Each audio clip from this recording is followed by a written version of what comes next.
Bonjour YouTube, je suis Sébastien et j'ai acheté une imprimante 3D. On aura une vidéo complète sur le montage de cette imprimante. Il y aura des guides sur comment faire certaines choses. C'est une Ender 3 V2.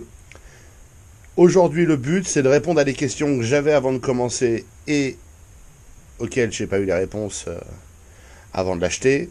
Et de vous donner quelques infos que j'ai découvertes au passage qui vous aideront si vous débutez. Si vous êtes un professionnel de l'impression, vous pouvez passer outre cette vidéo, elle vous servira pas à grand chose. Elle s'allume derrière, rien de magique. La première chose que j'ai faite, les ventilateurs font du bruit au démarrage, après quelques heures d'impression, ils sont déjà fatigués, il faut les changer. Première chose que j'ai faite, c'est de passer sur Jayer SUI, plutôt que le firmware d'origine, c'est très simple à faire.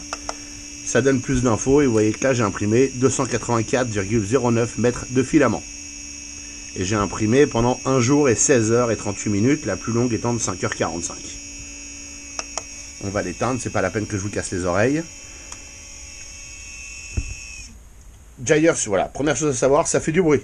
Donc c'est un peu chiant, il y a des moyens de la rendre plus silencieuse. Il y a des tas de kits, des tas d'options, des tas de machins. Ça fait du bruit. Le PLA, la bobine, ça se mange pas si vite parce que 284 mètres d'impression, et il m'en reste. Pas forcément beaucoup, mais il m'en reste. Enfin, là, vous voyez l'épaisseur. Il m'en reste ça d'épais, globalement, sur la bobine, qui devait être à ça au départ. Elle n'était pas pleine à ras-bord. Donc, il n'en reste pas des tonnes, mais il en reste. Deuxième info, Jayer suit beaucoup mieux pour plein de choses, notamment pour la mise à niveau du lit. Il y a toute une routine dedans qui vous emmène, vous l'emmenez au coin ou au-dessus des vis, au milieu, et vous pouvez le faire en boucle. Ça revient à chaque fois à la même position et vous pouvez l'ajuster. Ça, c'est très bien. Vous pouvez ajuster les trucs en temps réel, la température, l'offset, tout un tas de choses. Je suis fan. Il y a une fonction pour changer de fil. Si ça m'est arrivé d'ailleurs au milieu d'une impression, que j'ai pas forcément gardée, si elle est là, parce que je voulais vous la montrer. L'impression en tant que telle était un échec, puisque je voulais faire un couvercle, mais ça a pas tenu, c'était trop fin, c'était bref. Mais vous voyez qu'il a changé de couleur en cours d'impression. Il y a une fonction pour changer le fil. Alors c'est un peu pénible, hein, mais il y a une fonction pour le faire. Ce qu'il n'y a pas dans le système d'origine. Avec cette imprimante, donc j'ai imprimé ça, qui était un échec. J'ai imprimé ceci pour porter les crayons, avec une buse de 0,8, ce qui fait que ça imprime plus vite. C'est plus moche, mais c'est tout aussi solide, ça bouge pas. J'ai imprimé ça, toujours en buse de 0,8. C'est pas si moche que ça, hein. Et cette bonbonne pèse 500 grammes et elle tient dessus sans que ça bouge.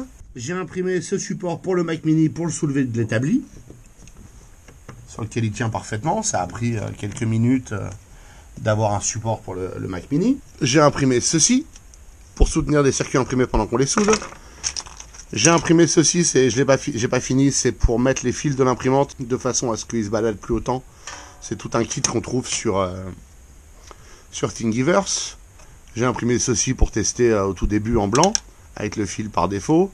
J'ai imprimé ceci, c'est pareil, ça se met sur les circuits imprimés pour les tenir surélevés. J'ai aussi imprimé ceci, ça paraît idiot. Vous pouvez mettre le téléphone dedans, et vous pouvez zoomer et zoomer, et ça vous permet de voir ce que vous soudez. C'est une sorte de loupe pour souder les tout petits composants. Facile à imprimer, rapide, simple, rien de compliqué. Ce qu'il faut savoir avec l'imprimante 3D, c'est que c'est beaucoup plus solide que ce que je pensais. Voilà, là j'ai réussi à le casser, mais il a fallu de la force. Et vous voyez comment c'est fait dedans. C'est sérieusement solide. J'en réimprimerai un, c'est pas grave, c'est aussi la beauté de l'imprimante. Mais je voulais vous montrer ce que ça donne.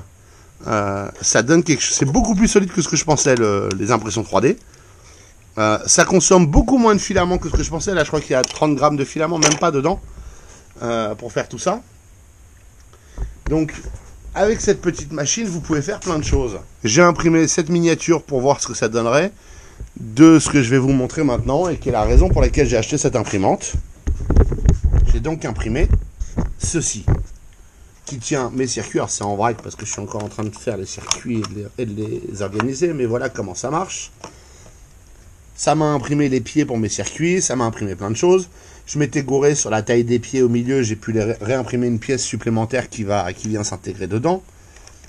J'ai fait le trou pour mettre l'écran, je ne l'ai pas vissé encore. J'ai fait des mini trous dans lesquels vont les vis. Je ne les ai pas fait tarauder, juste on peut visser dedans. Tout ça, ainsi que les trous en dessous pour mettre les prises BNC. Ça s'est imprimé, c'est ça la longue impression que j'ai faite, c'est 5h45. Le côté sympa, c'est que certains le savent, d'autres pas encore, vous le saurez dans 2 secondes. J'ai aussi une petite CNC 3018. Et à l'époque, j'avais fait une variante pour faire la même chose, pour soutenir le circuit imprimé. Alors, c'était pas le même circuit puisque c'était une version plus tôt. Mais j'avais usiné toutes ces pièces avec la CNC à partir de MDF, de façon à pouvoir avoir un truc similaire qui me permettait de mettre les circuits, les 2 pompes, l'écran, le bouton qui est là, enfin bref, et l'ouverture derrière, bref. C'était pas la même chose, c'était similaire.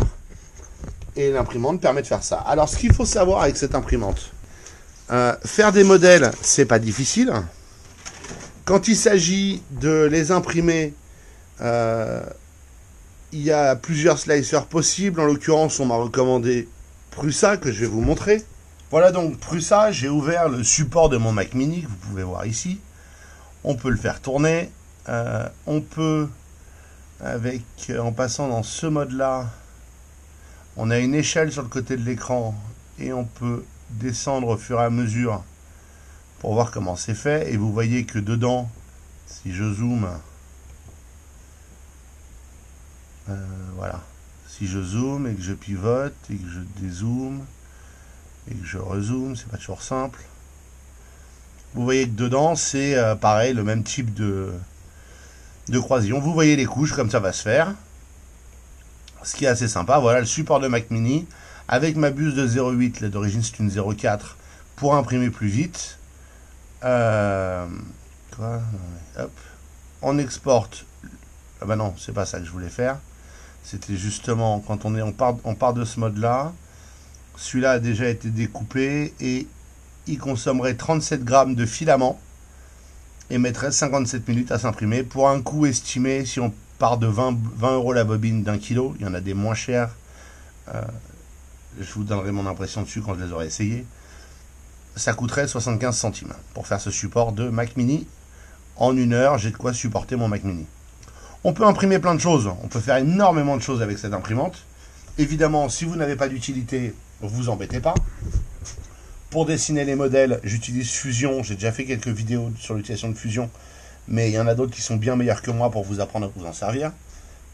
Objectivement, vous pourrez faire ce que vous voulez de façon pas très compliquée, parce que vous n'allez pas forcément chercher à faire des pièces mécaniques en mouvement, en rotation les unes sur les autres, donc vous devriez vous en sortir. Et avec cette petite imprimante, donc, vous allez pouvoir faire plein de choses. Ça, c'est les buses. Je vais vous les montrer pour le principe, c'est pratique. Donc, ça, c'est les buses. Là-dedans, il y a du 0.4, il y a du 0.6, il y a du 0.8. C'est un kit de buses que j'ai acheté sur Internet, je ne sais plus où, et qui se révèle bien pratique. En remplaçant la buse de 0.4, le support de mes circuits imprimés qui devait mettre 14 heures à s'imprimer, a mis 5 heures. La qualité n'est pas la même, mais pour faire des essais et des prototypes, c'est parfait. Et à la fin, on peut sortir une version finale en 14 heures. Il faut être patient. C'est pas une imprimante rapide. Soyez prêts, ça va prendre du temps. Mais elle marche bien. Ce qu'elle fait est solide. Le filament, on n'a pas besoin d'acheter 5 bobines d'avance. Ça, on consomme pas tant que ça. Upgrader sur Gyre UI, c'est un must-do, hein, c'est essentiel. J'ai galéré sur les premières impressions avec le firmware d'origine, notamment sur la mise à niveau du plateau, ce qui se fait avec ces molettes là. Et en fait, on cherche un espace constant avec la buse qui est là-haut. Dès que j'ai mis Gyre UI, c'était beaucoup plus simple. Pour le mettre, c'est assez facile. Il y a des guides partout sur Internet. Si vous avez des questions, mettez dans les commentaires, j'essaierai d'y répondre. Si vraiment il y a beaucoup de demandes, je ferai un guide pour le faire. Mais c'est pas très compliqué.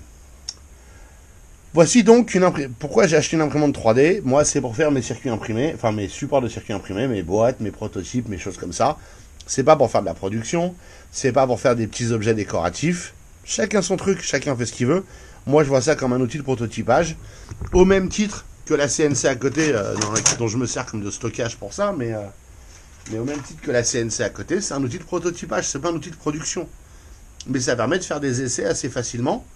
De chez soi, sans s'embêter. Les deux vont très bien ensemble. Faut faut sans doute protéger celle-là quand on fait tourner celle-là. Je ne l'ai pas encore fait tourner depuis que j'ai celle-là. Ça ne fait que 10 jours que je suis passé à impression 3D. Et globalement, après une 45 minutes de montage et un peu de temps à regarder comment faire marcher la bête, j'imprimais. Voilà. Donc je vous le recommande si vous avez un projet, un prototype, l'envie d'essayer. Juste demandez-vous ce que vous allez faire avec. Il faut que ça rentre dans la surface du plateau et dans la hauteur. Et gardez en tête que c'est long. Mais ça vaut la peine, c'est quand même moins long que de commander une pièce ailleurs ou d'essayer de le faire faire. Et le coût des essais n'est pas élevé puisque on trouve des bobines dans les 10-12 euros si vous d'un kilo. Donc si vous faites un morceau d'1 kilo, ça coûte 12 euros. Mais enfin, 1 kilo de plastique, c'est beaucoup en extrusion. Hein. Parce que ce qu'on imprime est généralement creux à l'intérieur avec juste un croisillon ou des hexagones, il y a plein de façons de faire. Mais dans tous les cas, c'est pas très consommateur. Et puis, si vous voulez éduquer un enfant aujourd'hui, je pense aussi que c'est assez intéressant. Parce que c'est quelque part l'avenir. C'est pas la production magique révolutionnaire de l'an 2000, mais c'est un truc d'avenir et dans le monde de l'industrie et de l'innovation, ça devient essentiel de pouvoir imprimer en 3D ses modèles, ses idées, ses concepts. Et ça permet de le faire. Je vous remercie d'avoir suivi cette vidéo, j'espère qu'elle vous aura intéressé et vous aura été utile. Si c'est le cas, pensez à vous abonner et à la liker. Et puis si vous avez des questions ou des remarques, les commentaires sont là pour ça.